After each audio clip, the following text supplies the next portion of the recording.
Well, hello and welcome to another LinkedIn Live with me and Tim Ward, who is the director and co-founder of Opportuni. How are you doing, Tim? Good, thank you. Yeah, excited to be chatting to you. Not as exciting as sitting opposite you in a coffee shop, but still exciting all the same. Or not as exciting as being at Newcastle Startup Week, but it's the best thing, isn't it? Tell me about it. Yeah, well, it's good that you mentioned that, because obviously you have spoken at the Newcastle Startup Week festival, not last year, but the year before, the physical event. And I was thinking about that before when you were speaking. I think it was literally bursting at the seams. I don't think anybody else could fit in the room, and obviously that was just for you. You know, everyone was there just to hear you speak. But it was a really, really buzzing day, that the Funding and Finance Day on the Wednesday. So yeah, great that you did that, and then you spoke again at last year's online event, and really, really great that you've continued to support what I'm doing with the Startup Week events and the online community. So I really appreciate you doing that. Thank you very much. Well, thanks, Paul. Thank you very much. I think what you do in terms of building the community and promoting startups, I think is great, and always keen to be involved in that and share whatever we can, whatever small amount of knowledge we have. Happy to share it. Yeah, well, you're being very humble, because when you say small amount of knowledge, you've got vast amounts of knowledge when it comes to public sector contracts for SMEs. So that's what we're going to talk about today, is public sector contracts for SMEs through Opportuni, which is this new platform that you've created about a year ago. Do you want to explain a bit more about what it is and how it came about? Yeah, it was something that I'd had as an idea. We identified years ago that actually finding tender opportunities is such a challenge for people. Like there's about 3,500 tender portals across the UK, and just keeping track of what's been released, where it's been released, even for me doing it full time was a real challenge. We recognized the frustration in the marketplace with our clients and organizations we work with, saying the same sort of thing. So we always had it in our mind for like the last, I suppose, 10 years, really. We were probably a bit slow to act, but better late than never, eh?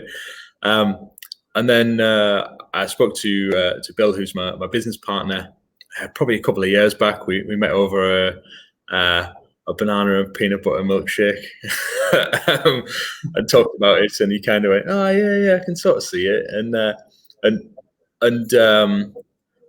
don't think he was that interested at first, and then he looked into the market and actually realized, oh my God, these tender portals are just so hard to navigate, and kind of saw the opportunity in what I was trying to do, in trying to make it so that SMEs can access tender opportunities and make it so it was easier to find them. Because finding an opportunity that matches with your business is the first step towards trying to win a public sector contract. If you don't know where they are and you don't know where to find them, then you've got absolutely zero chance. Yeah. So we ran a beta phase, I suppose, trial of it, where we got a number of customers on, and we ran it through just basic MailChimp sign-up forms and emails, and very manual process. We took the kind of lean startup approach of trying to work out what people wanted and building it as we go, rather than trying to build the holy grail of a solution and then finding actually we'd built it all wrong. So we did that probably for a year and a half. No, sorry, probably about a year. And then we officially registered the business 10 days before the first lockdown, which people seem to say bad timing, but actually I think through my working career, the beginning of the first lockdown, although we still had work to do, was probably the time that I had more spare time on my hands than I've ever had, since I was in school, really. So we had a lot of time to focus on it. Bill and his team building the tech side of things, and myself and my team feeding in with ideas and knowledge about how the different sectors work, how procurement works. And then we got to a point where we launched it officially around September time last year. But always with that mission of really supporting SME businesses to identify and giving them the confidence to go after public sector contracts. Yeah, great. Well, for anyone that doesn't know what public sector contracts are, because there'll be some people who've never even gone for a public sector contract. They might know what the public sector is, or they might not know what the public sector is. Yeah. Do you want to explain the size of the market and the opportunity there for? Yeah, absolutely. So the public sector tender market covers. You can probably hear I've got workmen in the house. They've to start chopping things up, haven't they? The public sector tender market covers your local council, the NHS, housing associations, universities, anyone that's spending public money, essentially. So that's central government departments as well. So anyone that's responsible for spending public money that we pay in as taxes, has a duty to spend it in a way which is responsible. Mm-hmm. And the tendering and procurement process has been built to make sure that there's a fair and transparent process for identifying the suppliers who can deliver what they call MEET, the most economically advantageous tender, which is a balance between high quality but actually a good price for the service. Yeah. So the public sector procurement, or public sector tenders, as we call them, is basically everything that the government buys, whether it's pens and rubbers, whether it's new buildings, new roads, or whether it's looking after buildings, cleaning buildings, absolutely everything you can imagine. There's a whole range of weird and wonderful tenders out there. I always say there's a tender for everyone. It's just finding it. Yeah. So that's I think that's, it's great that these opportunities are out there for people to tap into, and like you say, it is a fair way to do it. It is a transparent way to do it. So the idea being that they need to spend some money. They can't just pick their mate down the road that does it. They have to put it out and make it available for multiple companies to bid for the opportunity to do that work, which is great. That sounds fair and transparent. But like you say, how do you find out about these opportunities? Each public sector organization will have to advertise that somewhere. So it could it be sometimes just on their own website, or is it always on a portal? Is that how they have to do it? That's the problem. There's no kind of consistent way. So and that's the real problem that we were trying to solve, because the market's huge. I mean, the public sector spends £264 billion a year, which, like, to me, I just can't quantify that. It's just too big a number. But then when you break it down, they have a target of spending £88 billion a year with SME businesses. Mm-hmm. So they've got a government target that £1 in every £3 spent through public sector procurement goes to a small and medium-sized business. Mm-hmm. But then, like you say, in terms of advertising, there's not a consistent place. There isn't like one place you can go for everything. Mm-hmm. There's a few places where if people are interested in starting to have a look around, they'll probably find themselves looking at things like Contracts Finder. Mm-hmm. But even Contracts Finder only covers around 30 to 40% of the market, and there's still a huge amount out there that doesn't make it onto there. Yeah. So I always say the NHS is a good example of the challenges. You want to work with the NHS, and you might know that they're putting something out to tender, but then they've got an option of either they put it out to tender through their own hospital, or through their region, so which could be the North East region, or through their CCG, or through the North of England, or through the national portal. So it just gets really confusing. I think over the years there's been so many different ways of advertising things, and no one's ever brought it into one place. Mm-hmm. And we do some work trying to support the Cabinet Office in terms of procurement reform, feeding in ideas from SME businesses. And there's no kind of initiative out there to say, right, scrap all of them, just put it on this one portal. Mm-hmm. But we've gone out there and made that. Yeah, amazing. I'm just looking at some stats here. So you've already mentioned them. I didn't even know how to verbalize it. That the total worth of public sector contracts. So many. What was it 200 and something billion pounds worth? But Yeah. but you've also got here the average contract awarded is worth 164,000 over a period, and yeah, 99.5% of contracts awarded to UK-based companies. Yeah, there is. We looked that stat up because obviously with Brexit, there's a lot of fuss around contracts are being given away, but actually 99.5% going to UK businesses. Because companies in the UK generally are best placed to deliver the contracts. It only tends to be specialist things like manufacture of LED bulbs, which is like prominent in South Korea. There isn't a great deal of them being made in the UK. Contracts like that tend to be abroad, but the majority are in the UK. And I think we looked up those stats around the average contract award because it makes it real to SMEs. Like, I run an SME business, and if you go, there's an £88 billion opportunity. To me, it's like, that's like way up there. That's unattainable. Like, I can't imagine £1 billion. I've never seen £1 billion. Like, never touched £1 billion. Whereas you talk about 164,000 is the average contract value. I can kind of visualize that. I'm not saying that I'm holding 164,000, but I can imagine that, and I can imagine myself as an SME business thinking £164,000 contract delivered over 3 years. Like, that could really change my business. Like, that could change my life. So we think it's just important to bring it down to help SME businesses understand that it is achievable. It's not all like huge multi-million pound contracts that Serco and G4S are going to win. There's stuff like on your doorstep every day that exactly aligns to your business, but do you even know about it?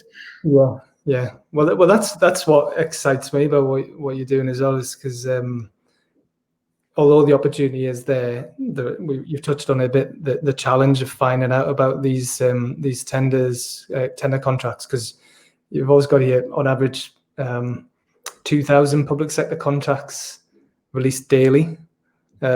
Over 3,500 UK tender portals covering all government spend, and it would take over 58 hours to search every UK tender portal, making it humanly impossible. So straight away there's a problem there, which is what you're doing. You're sourcing opportunities so people can register for an account on your website, on your platform.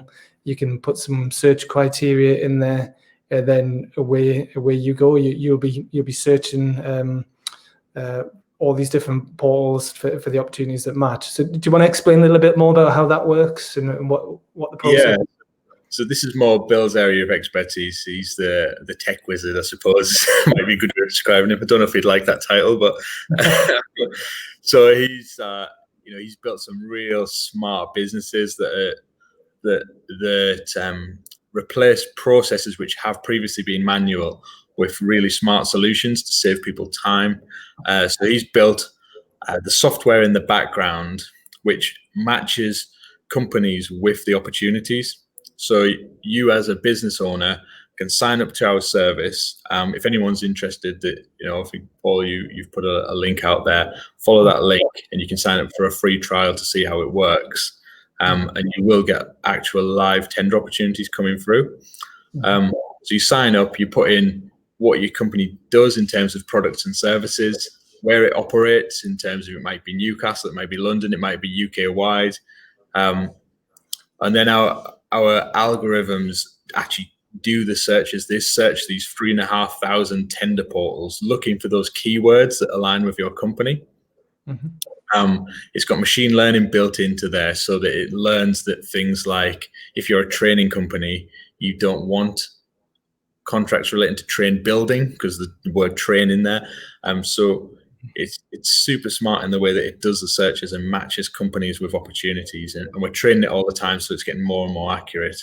And it's got a human filter in between as well, who approves or disapproves, to make sure that there's that quality check there as well.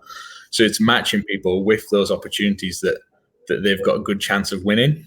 that are suitable for their business. Mm-hmm. A lot of the other solutions of a similar nature out there tend to use a thing called CPV codes, which are like classifications, but they're so broad that if you've ever signed up to something like NEPO, which is a common one in the Northeast, which is it's a free service, but you get tenders for all kinds of things that just aren't relevant. Mm-hmm. So our solution is very much, you're not going to get 30 opportunities a day. You might get one, but our ambition is that one opportunity is like absolutely on the money and matches your business. We'd rather send you 5 emails a year that are perfect that you can bid for than send you 500 that you're wading through going, no. Because you know how quickly you stop looking at something. If it's, I've signed up to newsletters before and you read the first one, you think, oh, that's rubbish. And you never look at it again.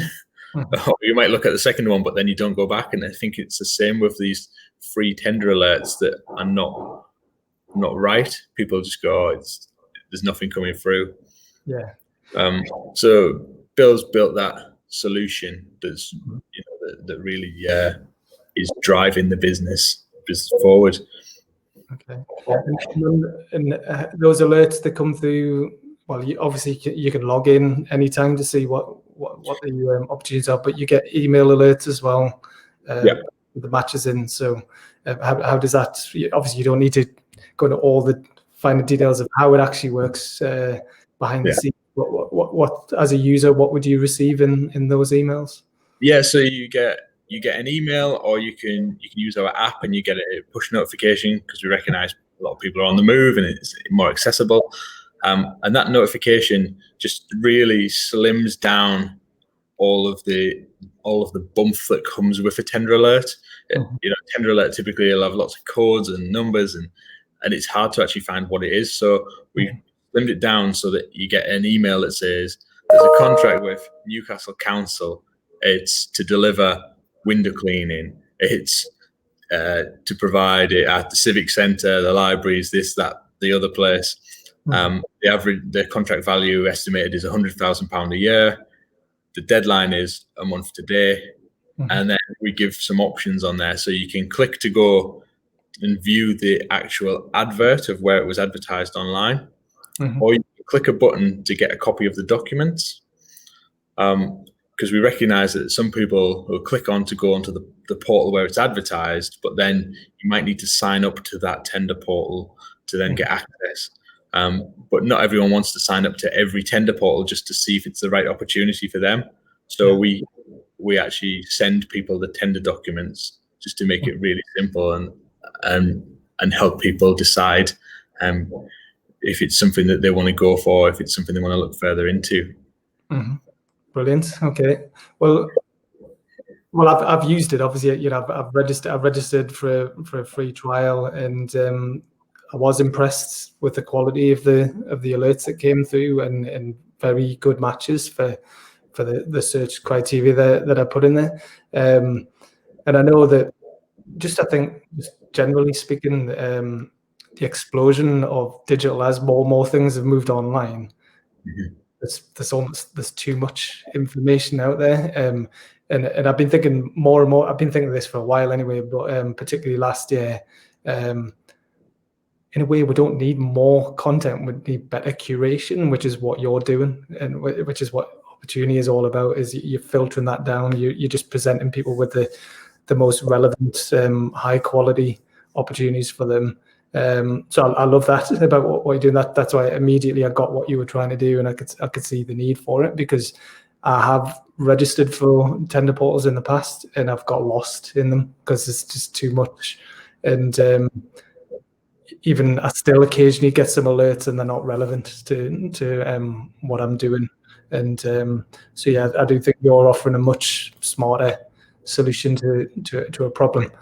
Okay, go on.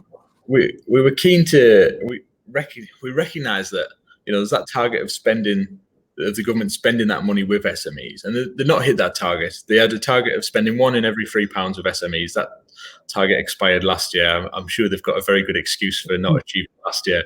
But going forward, we were like, well, we see all these barriers, so we've just tried to create something that looks at each of those barriers and addresses them one at a time. So finding the tenders, yes. Getting the tender documents, yes. And then we've put in place actually the next step, which is completing the tenders. Mm-hmm. So there's a community of support there where people can ask questions. People will ring me up. If you sign up annually, you actually get a bid support voucher where we handhold you and actually write that first tender for you. Mm-hmm. The first time you do something, it's great if someone can walk you through it. Mm-hmm. It gives you the confidence to know what you're doing next time. And to us, initially it was, oh, we'll just do a tender alert service. But then it's like, well, actually, if we can provide the full end-to-end, then we're providing the full solution rather than just like, if I just kept dropping tenders in your inbox, you'd be like, this is great, but you might still think, I'm not actually sure what to do with them. Yeah.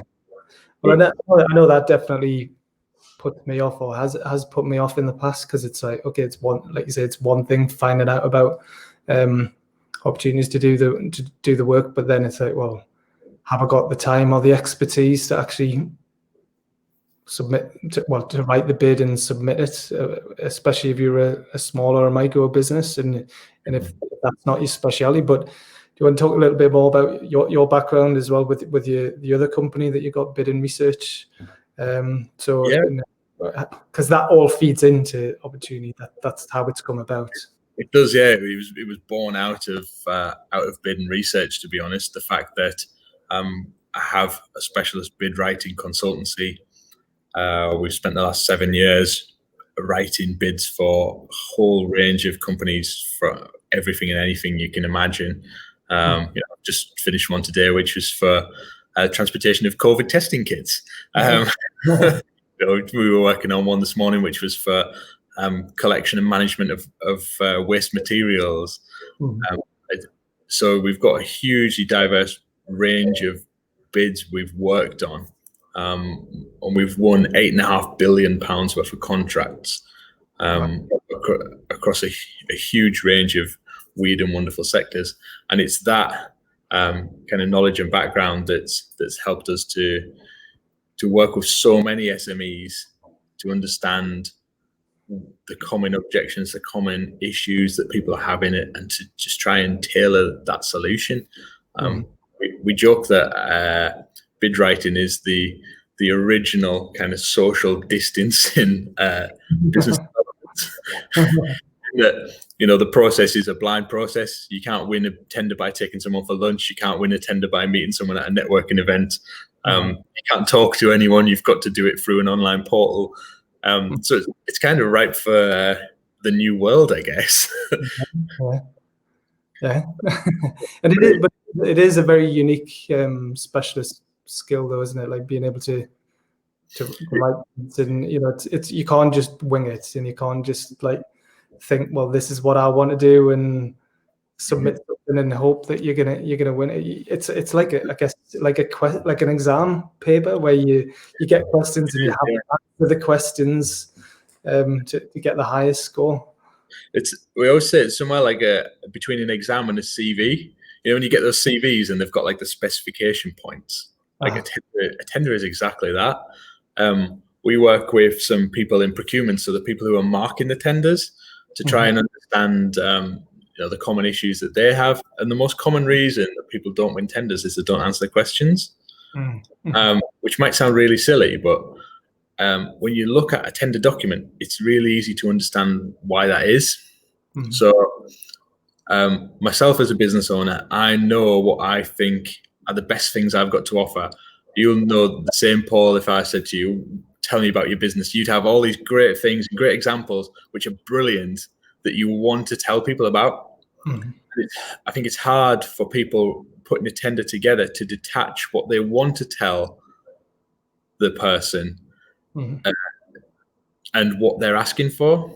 In a normal business-to-business scenario, if I wanted to sell something to you or you want to sell something to me, we'd talk about all these different things, and you'd be like, oh, and I've done this, and I've got Newcastle Startup Week, and you maybe tell me about Founders Friday, and you tell me about some of the other work you're doing with tribes and that sort of thing. And I'd be like, oh, that's amazing, that's brilliant. But the tender, they're like, we didn't ask for that. Yeah. So you can't have a point for that because we didn't ask for that. Yeah. And it's very much like that old comedy sketch of computer says no. That is the process. It's like, we want to know this. We don't want to know anything else. We just want to know this. And that's the way they keep it transparent.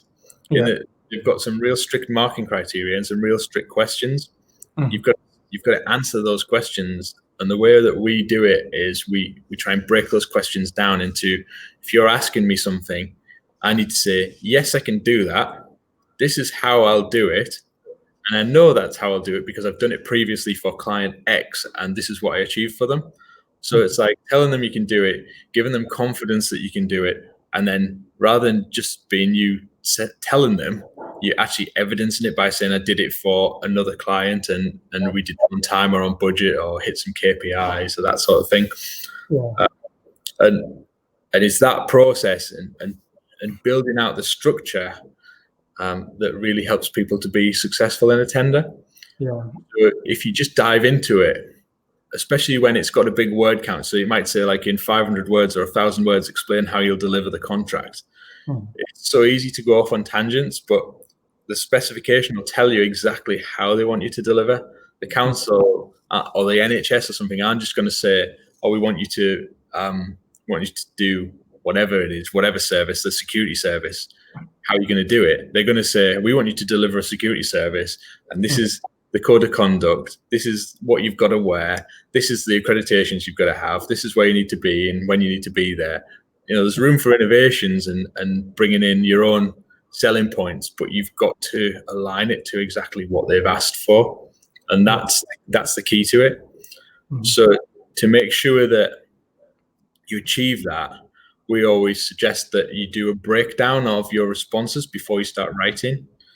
So if you've got a 500-word response, have a look in the specification at what they're asking for. You even copy it across and say, these are the points we need to hit. And they give you a marking criteria. They'll say, an excellent response will give us confidence you've done this before. It'll have some unique features. And you can essentially mark your own response using their marking criteria before you submit it. Yeah. Yeah, that's a great tip there, because it's taking the guesswork out of it and making it easy for them to give you a high score. So it's answering the question, obviously, and according to the the scoring criteria that they give you. Maybe take them the emotion out. It's not marketing.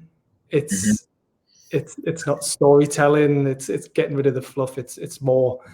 I was thinking, it's more like fact, not fiction, I suppose. Like you're not storytelling. It's like and I like the 3-part example that you gave there of like explaining what it is that you're going to do and how you're going to do it and how it's benefited others before, how you've got experience doing that, what the benefit to them will, so they can see what the benefit to them will be as well.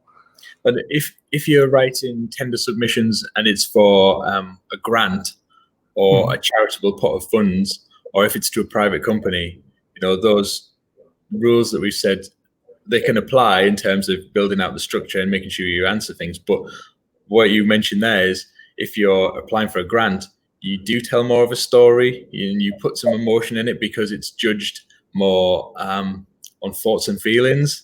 Okay. Whereas the public sector has to be points, so that I can, if I was a buyer at Newcastle Council, I can lay down 2, 3, 4, 5 tenders next to each other and go, that one scored a point because it hit that mark. That one scored a point because it hit that. That one didn't because it didn't hit that. Instead of being like, that one scored some points because I really like the sound of it, because that's not a, I suppose, transparent way of spending public money. It's very much subjective, because the next person might read it and say, well, I don't like their story, I think it's rubbish. If you've hit the mark and scored a point, there's no disputing that. Again, spot on, because it's like they say, take the guesswork away and making it easy for them to compare more than one submission, and then also they can show their colleagues if anyone queries it and says, "Well, why have you given this a high score?" They can show exactly why that's happened. And they're accountable to us as the the taxpayers. We can, under freedom of information, say, why have you contracted with that company?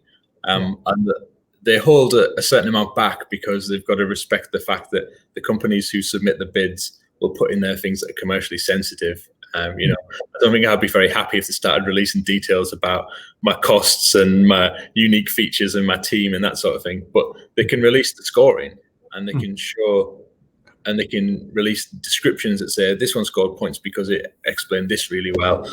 And the people who they're spending the money on behalf can hold them to account. So if anyone's ever really bored, feel free to submit a freedom of information request to your local council and say, why is the company building that road instead of me, or whatever the case might be? And they have to come back to you. Yeah, I'm sure the council would love that if you did. Okay. I don't want anyone writing to the council saying Tim Ward said I should. So okay, brilliant. Really good tips of advice that you've done there. Because I know that, like I said before, I've definitely in the past avoided going for contracts because I just thought, I don't know where to start. I don't know how to find them. I don't know if I'm geared up to do it, and I haven't got the time or the expertise to be successful. But I have had some public sector contracts. I had a good one, a 6-month long one, not last year, but the year before, I think, or maybe even longer. But that was a really good one because it was just good experience with the local authority. So, and it was a decent amount of money as well. It was a nice steady source of income as well. So that, I think we're going to talk a little bit about that, about how particularly in the current environment, if their existing client base might not be there, and they're looking for alternative sources of funding, this can be a really good way for steady, reliable client that could potentially be quite lucrative over a decent period of time as well. So, yeah, absolutely. Like, business to business is great. If I do business with you, Paul, and we might have a contract in place, and that might be a 10-year contract, but saying to you, I want you to provide me with marketing advice and help me run events for the next 10 years. But if I go bust in 2 years' time, that contract means nothing. Or if I'm having cash flow issues and I go, oh, sorry, I can't pay you this month, that, there's not a great deal you can do about that. Whereas with the public sector, you win a contract away from Newcastle Council, like, could you imagine them going bust in 2 years' time? I mean, I certainly hope not. Yeah. In terms of a client, they are a stable client. The public sector, well, they can print their own money, for God's sake. Like, that they're not going bust. They can't cancel the contracts unless you fail to deliver.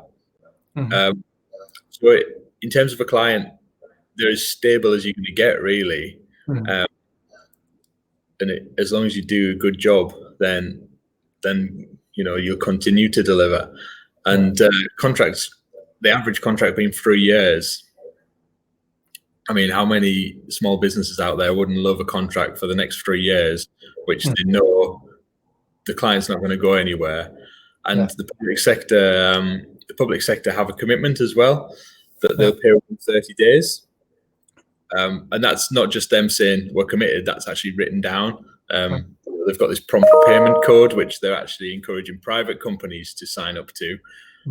But they're obviously practicing what they preach and making sure that people are paid within a 30-day term. So you've got a client that's not going anywhere, a guaranteed contract, and reasonable payment terms. I think small businesses, I don't think I've ever met one that hasn't been in that situation where it's like, I've got this person and they're on 120 days and they haven't paid me. And there's nothing worse. But public sector, you might take a smaller profit margin, but it's that certainty. You know, stopping you winning 1, 2, 3, 4, 5 public sector contracts and layering them on top of each other, and that's where some real growth can come in. I think I remember at Newcastle Startup Week giving that example about the majestic wine warehouse and how it was so majestic because no one goes in and buys wine, but actually they sell an absolute ton of it to the public sector. So they're not reliant on like, where's my next bit of business coming from? They've got that guarantee that they're selling their majestic wines to civic centres and to council functions and that sort of thing. And there's a lot of businesses out there taking advantage of the fact that the government wants to do business with small businesses. They're just maybe not as proactive at it as they could be, and that's where we've tried to bridge the gap. You know, our mission for opportunity has always been, what can we make this have a real impact? Can we help small businesses? Our vision is that we want to be able to sit down in a year's time and be proud that there's a lot of businesses out there that are stable or growing, who otherwise are sat there going, where's my next bit of business coming from? And you know, that's what it's about. It's about having that impact and helping people, holding their hand, getting them involved in public sector tenders, helping them win contracts on their own doorstep, rather than just seeing them pass by and seeing it in the paper going, oh my God, that competitor, or oh my God, that company from London is winning a contract in the Northeast, or the other way around, a London-based company going, that Paul Lancaster's won a contract in my neighbourhood, and I should have won that. I didn't even know about it. And that's what it's about for us. Yeah, no, I love it. Well, you know, I'm all about anything that's going to help make small businesses be more sustainable and help them survive and thrive. So I think this is a great solution that you've created. And on that, what you just said there, you don't have to be restricted geographically either, particularly if you're offering digital solutions, or especially in the current climate as well, where it is all social distance and people are working from home, remote work. And so there's nothing potentially stopping someone from one end of the country winning a contract in another area, unless they specifically say that in the tender. But they do that, do they? They tend to be open to anyone, really. Yeah, it's going to change a little bit as we move away from EU procurement law. We're moving to World Trade Organization procurement law. I won't get into the details of the legalities of it, but there will be a few more contracts where you can see councils particularly saying, we want to support the local economy. We're going to contract with companies from within 40 miles or whatever the case might be. But the majority of contracts will still be, you know, it's a fair and open playing field, and it's open to anyone. You know, we've seen companies from one end of the country who've never been to the other end of the country winning contracts. It's a great way of actually expanding your footprint as a business without having to go there, without having to wine and dine people and schmooze, and which we can't do anyway. But you can literally see a contract in Devon as a northeast-based business and go, we can deliver that. And as long as you can either scale up and deliver it, or find the right people down there to deliver it, or even subcontract it, there's nothing stopping people doing that. Or if they say we want a local business, I don't know if this would be the morally right way to do it, but you could set up an office specifically to deliver that contract, or a virtual office, and as long as you're employing local people and stuff and still benefiting the local economy, then why not? Every contract you deliver usually will employ local people and will have local benefits. Okay, so want to explain a bit more? You mentioned the free trial. If people want to try this out, they can register. So I'll share a link, but if people go to Opportuni, which is OPPORTUNI.co.uk/startup, which is one word, startup. That would take them straight into the registration process, so they can sign up for free trial. And at the minute, how long is the free trial? Yeah, free trial for 2 weeks. So once you sign up, nothing will happen straight away.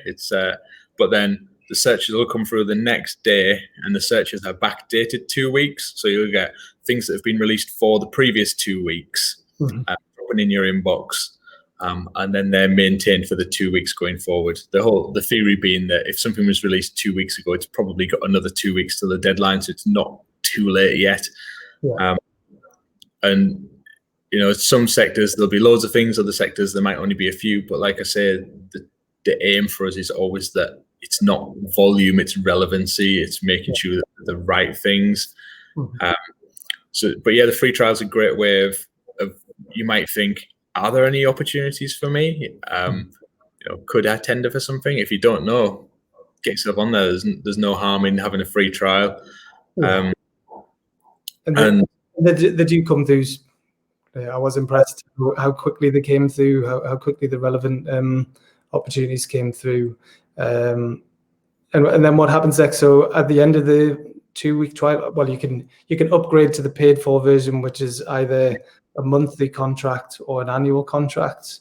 And the annual contract is the one where you get the voucher, the bid writing voucher. Yes. So regardless of the option you go for, there's bid support there. There's end to end, whether it's accessing our bid writer marketplace, or if you go for the annual option, you actually get that voucher and you get the support to complete your first tender submission. But it's £150 a month, or it's £1,500 a year. There's no tie-in. You pay for the month. If it's not right for you, you cancel, and that's that. We're not going to argue. We want to add value to people. We're not in the business of trying to wrangle £150 out of people. If you want to cancel, you cancel. So there's no tie-in. There's no long-term contract. It's literally month to month, £150, or annual £1,500. If you pay the annual, it'll just run for the year, and then it'll ask if you want to renew for the second year, third year, fourth year, 20th year. Who knows? We won't get ahead of ourselves just yet. But yeah, the transitioning onto the paid version is simple enough.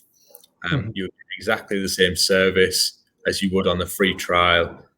We are a team who welcome questions. We recognize that it's not a sector that we're not trying to attract people who are professional bid writers necessarily. We're trying to appeal to people who aren't making the most of this opportunity, who can really benefit. And we understand that in that process, you might go, oh my God, how do I do that? And you Google it and the answers aren't there, or you look on YouTube and there isn't a video explaining it. But we are there to go, oh, that's simple, you do this, or we've got a little video that'll explain it, we'll send it to you, or we'll jump on a Zoom call and we'll talk you through it. It's about providing that hands-on support to make sure that people are handheld from opportunity through to contract award, ideally. And so that's the way it works. If you go for the annual package, you get £2,400 worth of bid support, which is the average cost to use a professional bid writer, and not my cost necessarily, just the marketplace's cost. And that's to help you get through your first tender submission. And at that point, hopefully you'll win it. At that point, it'll have demystified a lot of well, what's this document and what do I do with this and how do I do it and how do I submit a bid? It'll take you through that process and give you the confidence to take it forward independently. But say independently, we'll still be there, offering that help, because that's just what we're about, really. Yeah. That's brilliant. And I know you are very, very keen to help, and you're always very willing to give talks or do videos like this and share your knowledge and expertise and answer queries. And you're active on social media, and I notice you've set up some groups as well. There's a LinkedIn group as well that people can join. For the people that are part of the user base for opportunity as well, so they can ask questions. And so I think that's really, really good that you're adding that extra layer on top of it. Yeah, there's a Facebook group, there's a LinkedIn group. The idea being that we want to build a community. Well, we are building a community of people that are in similar situations. they can reach out to us, but they might reach out and say on the Facebook group, oh, I'm bidding for this and I need someone to provide some uniforms. And there might be someone there that goes, actually, I provide uniforms. And, the idea being that it's this ecosystem of people supporting each other and just getting better and better at winning public sector contracts and really helping their business go to a whole new level. Especially when people can't get out and can't meet and can't go for lunches and can't go for networking. And I know there's transitions to all kinds of technology and online groups and things like that, which is fantastic. But this is just another option. There's people out there with marketing budget that they maybe can't spend on going to an event and putting up a stand, but maybe opportunities, the alternative that they say, okay, well, let's have a look at some public sector tenders until we can get back out there. And at that point, hopefully they'll have won £1 trillion and they'll stick with us. Maybe not. May vary. well, that's the thing. Even if you're saying we're talking about in the current environment, when people can't get out and about, and they might be looking at new ways to market and promote what they're doing. But I do think it is a missed opportunity. I think it is a no-brainer. Like, it's not necessarily right for every business, obviously, but certain types of businesses. Why would you not do this? Why would you not be looking at public sector contracts that are available and have that, particularly the fact that you're doing the legwork, you're out there sourcing the opportunities, you're searching through the portals, you're sending that through to them, and then the money that they would be spending on, like you say, whining and dining on networking or going out for lunches or travel, if people aren't spending that money on travel and going to events or whatever, why not put £150 a month into this, or £1,500 a year into this? It's going to present you with a regular stream of opportunities that you could potentially win, and, like you say, could really transform the way your business operates and have a nice steady stream of income for you. I was speaking to someone that signed up last week, and he said £150. He said, I wouldn't bat an eyelid pre-COVID at buying a train ticket for £150 for a speculative meeting and spending £50 on a lunch, and then taking a day out. The expenses add up and add up. He said, I wouldn't have thought twice about it. He's like, so why not give this a go? And I think it's just thinking a bit differently and maybe a bit biased, but I think it's a great way of growing your business. We've seen throughout lockdown, we had a client that won a £3.5 million contract, and he's absolutely over the moon. He's like, I'm not going to lie, this has saved people's jobs. It's given us that stability, and that's just one. And we've only been live since September, and I think in total there's about £7.5 million worth of contracts that have been won by people on the platform. So some through us, some where they've just taken the opportunity, written it themselves, and won it directly. But it's seeing that impact that for us is what it's all about. That's amazing. But no, well done for doing that, because, like you say, if they hadn't been using your platform, they wouldn't have found out about this work. And like you say, you are providing income and helping save jobs, or helping the companies grow as well. And I think we were talking the other day about how we're probably at the stage now where there's probably too many businesses who are relying on the government to bail them out and give them grants, and that's not going to last forever. And even what is available, not everybody qualifies for it, and that's not a smart way to run your business, to just sit there hoping that the government's going to bail you out. But this is a proactive way that you can protect your business and ideally grow your business, or move into a new direction. So I love it. I love it what you two are doing, the team's doing. So well done. And thank you very much, Paul. It means a lot coming from yourself, because I know you engage with lots of different businesses and SMEs and lots of exciting businesses, and we're always keen to keep in touch with the Startup Week network, and hopefully we can actually meet up and have a cuppa, or maybe even a pint one day. One day. What's that? I haven't had a pint in a long time. Actually, I think the last time I had a pint was after the last Startup Week event in September. We'll get it in the diary for 2025.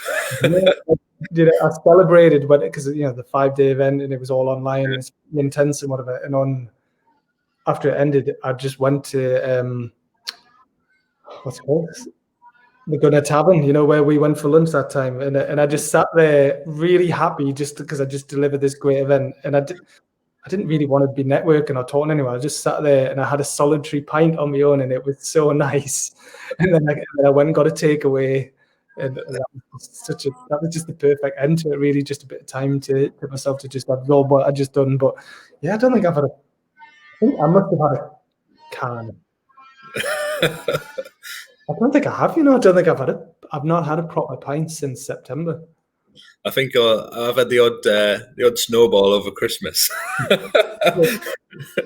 don't even know what is a snowball. I don't even know what it is. Advocaat lemonade. I think it's really common among knitting circles, really.